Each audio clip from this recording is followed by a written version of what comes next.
好烫。你可以大肚子。好啊。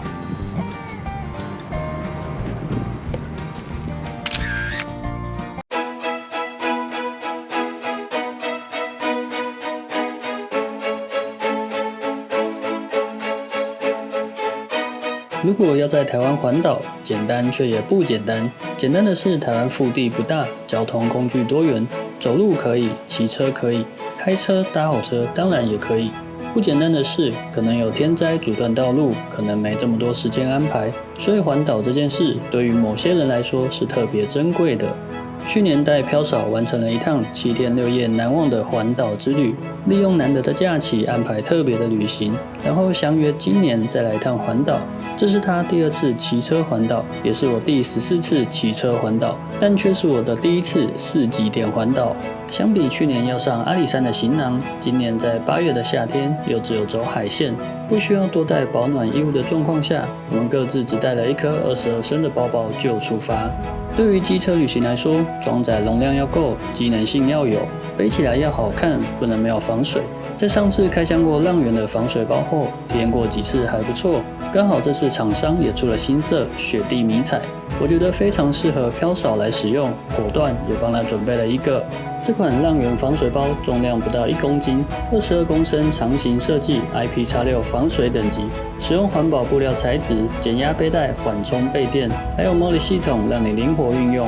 旅行用可以选择22公升，上班通勤也可以选择15公升来使用，也可以加购笔电包，1包多用。如果你刚好缺一个好看又实用的防水包，现在使用我的专属折扣码，在虾皮结账时输入 SUNBTK74 即可享有限时8折优惠。我会把链接放在下方资讯栏。准备好包包之后，我们就开始旅程吧。大家好，我是阿飘。还记得我们去年 S1 环岛的时候，你最后说了什么吗？是不是有人问你要不要去4极点？然后你那时候说什么？好啊，好啊，走啊，好啊！我们这次就来个4极点环岛，因为我自己也没有4极点过。这次就是骑着我的 SL158，然后飘嫂骑了他的这个 KRN。我们这次没有双麒麟环岛的，这次骑我自己的车了。就是我们有背了这个浪源的防水包，然后飘嫂那个是新色，它是白色迷彩，非常的好看。这次我们就要带着它去完成我们的环岛。然后呢，他有特地帮我准备一个这个环岛钟，我把它贴上去。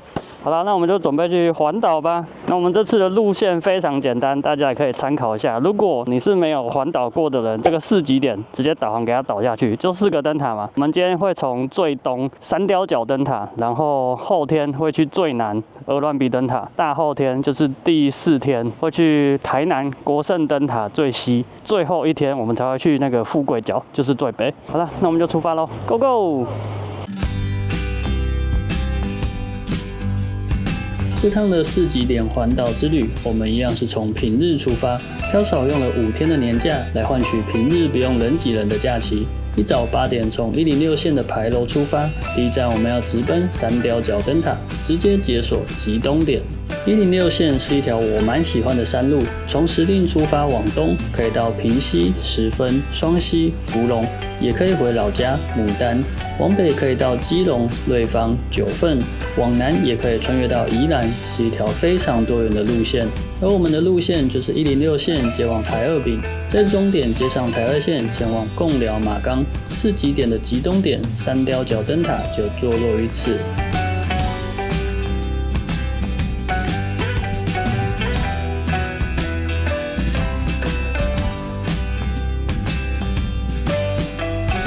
不过在我们来的这一天，灯塔公休，刚好我们也没办法久待，因为这趟旅程中的花莲仁和路段还是维持每日3个通行时间。我们打算在中午的12点至1点间通过，所以集中点意思意思，有到就好，不多做停留。好啦，我们解锁1/4，刚好遇到后面有一个也在4极点，太酷了，大家都在环岛啊。昨天北骑才刚上完4极点的环岛片，我们马上就出发，这叫做行动派的，有没有？原本想说骑到哪住到哪，但我觉得还是先定好了，因为现在是暑假，说拜拜，先走喽。我们来去吃早餐，带你去宜兰吃早餐 ，Go！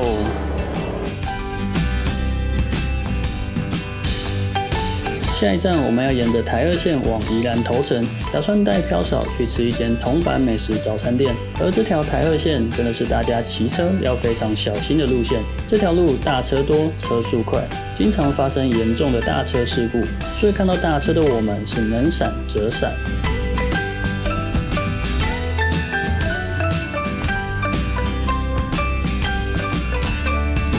这间好像有换过地址，之前不是在这。走吧，吃饭。老张早餐吧目前开在宜兰头城，以前开在礁溪时有吃过几次，觉得还不错，价位亲民，老板热情，一直叮咛着我们帮他 Google 打个卡，等等就会送我们一份黄金饺吃。殊不知卡是还来不及打，饺子却已上桌。这也难怪有着高人气的来客量，餐点好吃之余也乐于招待。我们准备去加油。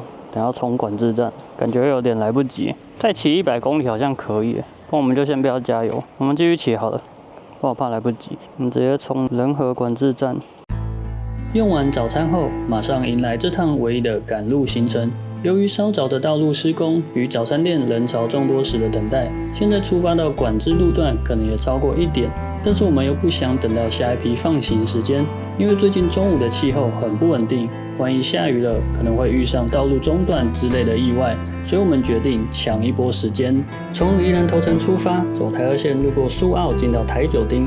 没有路权的我们没办法进到苏花改，只能多花20分钟的路程前往管制站。在赶路的路上，其实没遇到什么车，主要也是因为快要来不及了，想通行的车辆早早就去排队，外加上整路的天气也还算不错。飘嫂骑了2年多的 KRN， 也差不多熟悉车辆了，所以这段路也算是对他的考验。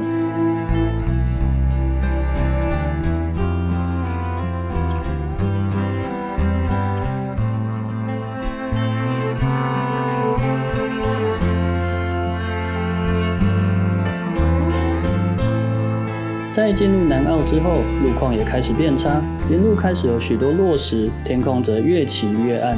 这时候的我们还在跟时间赛跑，路况差加上通行时间的急迫性，我也果断地跟飘嫂说，区间测速就别管了，比起待会天气不稳定带来的影响，不如加快脚步，尽快通行。如果安全可以用钱买，那我愿意多花一点也没关系。所幸最后在12点56分通过仁和管制站，原本心中已经放下一块大石头，但是在经过冷水隧道后，却面临了另一个困难。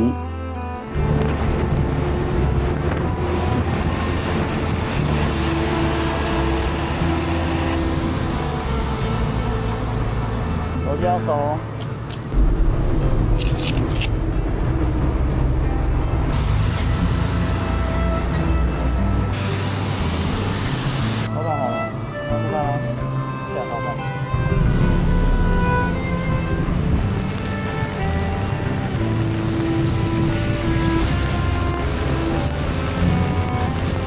这场大雨来得突然，也下在最危险的路段，这也是我在这趟行程规划中的意外。当下的我脑袋都是想着，我可以带飘嫂平安通过吗？会不会骑一骑路就没了？会不会我们就因此受困受伤了？看着一旁残破不堪的山壁，大雨夹着泥沙流下来的泥水，心里虽然很紧张，但我也只能冷静地跟飘嫂说，再撑一下，我们就快结束了。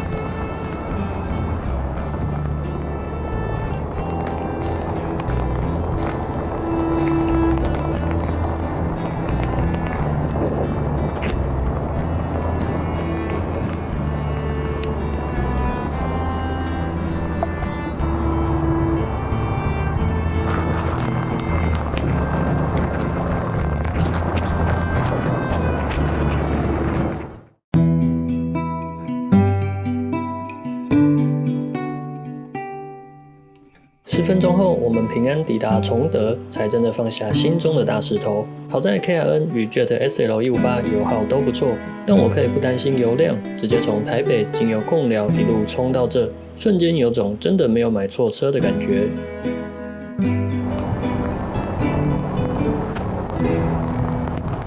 补给完油量后，也结束了苏花惊魂记。不过这场雨似乎没有想停的意思，我决定带飘嫂先去避避雨。从台九线经太鲁阁大桥，再转进193线后，来到新城，这家鱼翅人鸡蛋糕咖啡馆就是个不错的选择。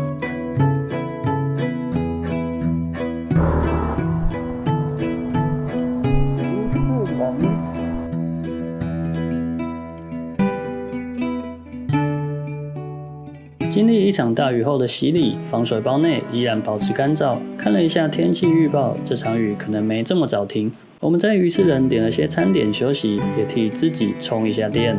我们刚刚点什么？巧克力冰淇淋鸡蛋糕。第二个。第二个，对，第二个。然后飘嫂点那个红蜜柳橙汁，我点红茶拿铁，一定要来一杯的吧？刚刚那个大雨太恐怖了，我们在黄河上面骑车耶。好喝。我们在这待了多久？2个小时吧。我要去看海，来都来了，感觉亮亮的啊！你是不是想讲？你要不要听听你在说什么？那个前面就是沙了，到此一游。来都来了，为他留个画面，3秒钟的画面，我可以走了。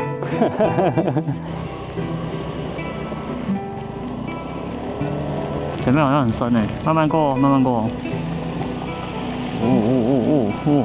哈哈，水上摩托车，昨天才PO完五老坑林道玩水，今天又在玩水，太好玩了吧！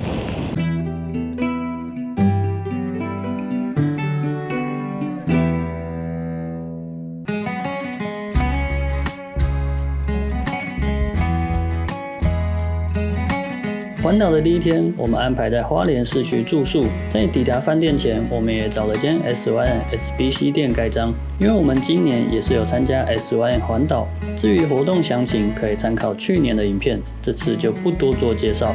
毕竟我们是享受这个过程，体验未知。南下。南下。嘿，对啊，谢谢。今天的住宿点是花莲康桥商旅，因为有位车友在这上班，极力推广他们家的饭店。据说除了丰盛早餐，还有宵夜 buffet。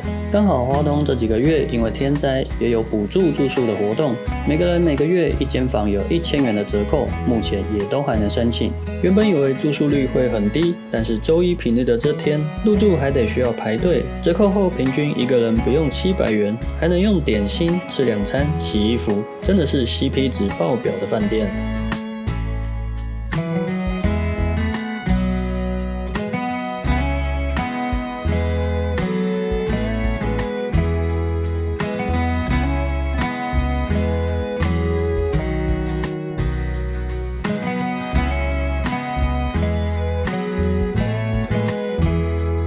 哇，鸡尾酒啊！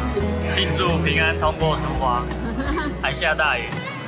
给钱啊？没有，比较实际。没有。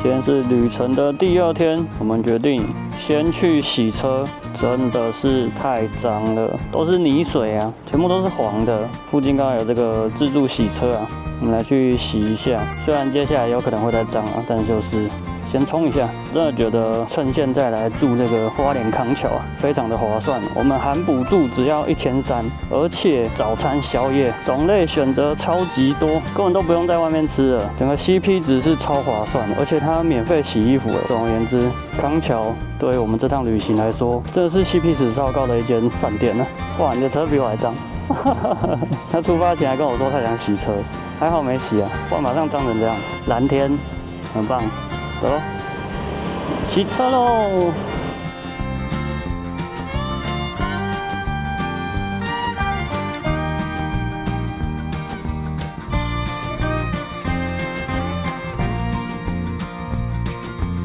这趟环岛主要是4极点，所以第2天的行程很单纯的是花莲往台东，路程相对没那么远。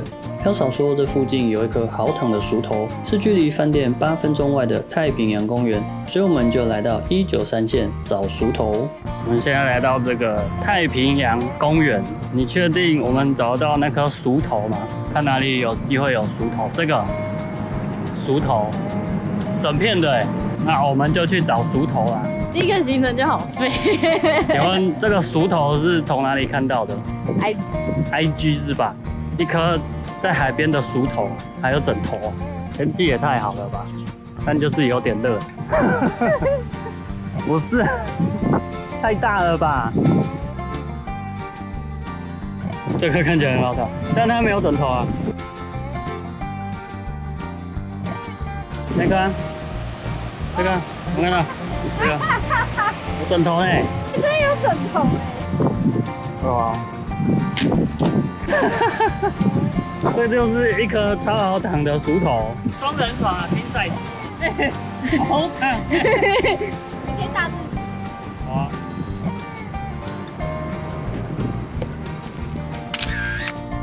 就是这一颗，它离海超近的，现在超干，正中午来躺，好热，太好笑了。好，我们去下一站喽。真的会有人特地把这边当景点然后来玩吗？会不会只有我们？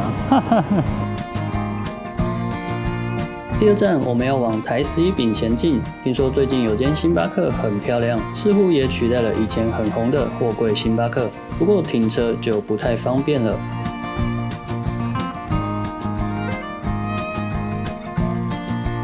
这间星巴克理想门市属于欧风设计，身在其中仿佛置身于国外。靠近湖畔的位置也有种植落羽松，随着季节变化，应该也有多元的色彩。但是人潮真的有点多，好在当天很幸运的，一进门就刚好有人要离开。超级热，热到爆炸。这边就是星巴克后面可以走进来，然后这边好像就是可以游湖的区域。看起来好像蛮大的，不知道实际范围多少。然后这边，哦，云好厚，然后往蓝天的地方去 ，Go Go！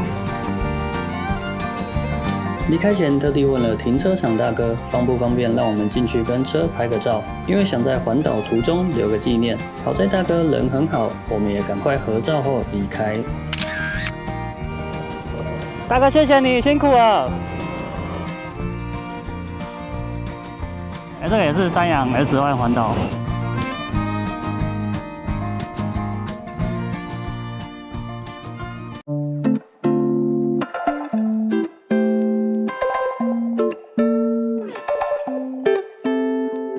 接着我们要沿着台9线继续往南，山的那一头总是乌云密布，海的那一头则是蓝天溢出。这趟旅游的规划也是一天紧绷，一天放松。毕竟出来旅游就是放松的一种。如果行程总是紧凑赶路，那跟在上班有什么两样呢？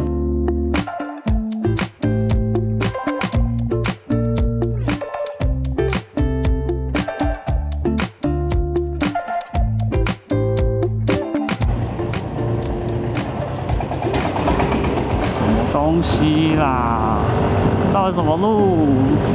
大约1小时半的路程，经过瑞穗来到玉里，当然要吃一下玉里最有名的店——米达炭烤鸡排。把钥匙拿来，我要骑着来回去，帅哦！同样是 XSR 车友的鸡排轩，只要有空档就会去骑车。也不少车友看了我的影片后，会来到这里吃鸡排聊聊天，仿佛成了一个环岛中继站。这次我们要2个人一起吃一个套餐。老板介绍一下鸡排轩。如果不想吃那么多的话，可以点这边单点的啊。如果想要吃多一点，可以点套餐。套餐里面有甜不辣、白豆腐，还有蔬菜。蔬菜是杏鲍菇、洋葱跟青椒。那就不要炒吃了，少啰嗦了。鲜酒酿是什么？它是酒，要吃的话真的对，就带走吃。你可以带走吃，它可以冰冷冻。等下是我们阿美族自己酿的。OK， 我们就点个经典炭烤鸡排套餐，辣，他有小爱吃辣。录影啊！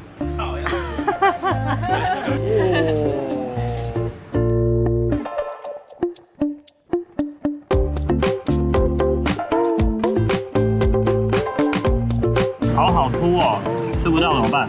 它的路断掉，你知道吗？我那天暴雨经过，感恩，拜拜。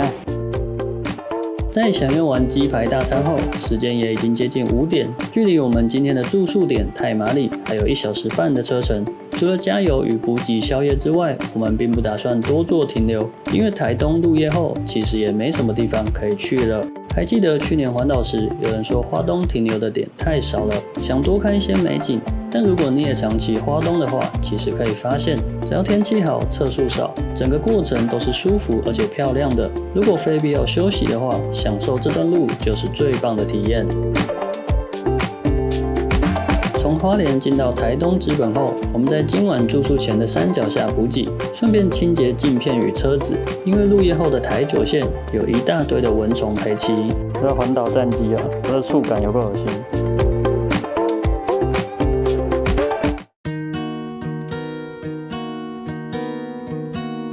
我们今晚的住宿点是位于台东太麻里山腰上的观海别院食堂。因为某次看到 KRN 车友 PO 的美景，让我一眼就爱上，所以借由这次来到台东顺便探访。只不过上山的路又黑又陡，好险飘少还可以接受。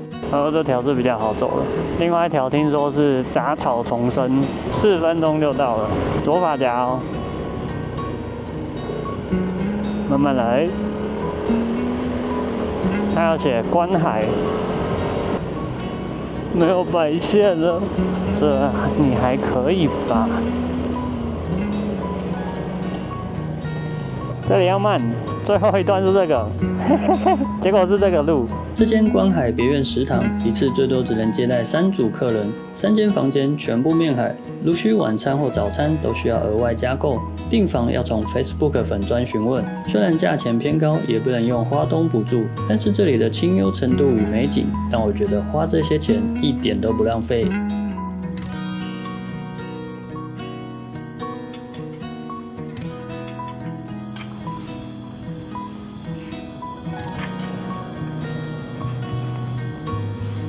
好，那我们这次的行李，各位看一下，它里面是这种束带类型的，这一层是防水的，所以你只要把这个束口袋把它打开。这次我们5天4夜的行李呢，有带相机包、设备的一些电池、随身用品、充电线啊、隐形眼镜之类的，然后还有带拖鞋。最后呢，就是这一包衣服，内容大概是这些。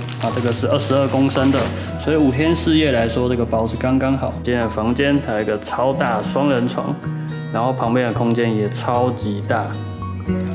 哇，它的浴室是有浴缸的，然后外面的景色非常棒。今天有月光啊，超赞的。明天应该会有日出，我们期待一下。当晚有月光照映在海上，有蝉鸣声乐陪我们一晚。如果你比较浅眠，最好戴上耳塞入睡。